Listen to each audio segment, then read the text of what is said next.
ചില സമയത്ത് ബോയ്സിന് വേണ്ടത് ഒരു പെർഫെക്റ്റ് റിലേഷൻഷിപ്പ് അല്ല, ജസ്റ്റ് ഒരു സേഫ് പേഴ്സണെയാണ്. But most of the time അവർക്കത് കിട്ടാറില്ല. അവരുടെ അടുത്ത് ഫേക്കായിട്ട് നിൽക്കാത്ത, ടയേർഡ് ആകുമ്പോൾ ഞാൻ ടയേർഡാണ് എന്ന് ഓപ്പണായിട്ട് പറയാൻ പറ്റുന്ന ഒരാൾ, without any judgement, without any expectations.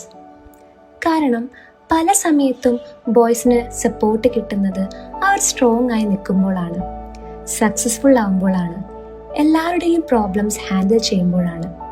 പക്ഷേ അവർ വീക്കായിരിക്കുമ്പോൾ, സൈലൻ്റായി സ്ട്രഗിൾ ചെയ്യുമ്പോൾ നീ ഓക്കെ അല്ലേ എന്ന് ചോദിക്കാൻ അധികം ആരും ഉണ്ടാവില്ല.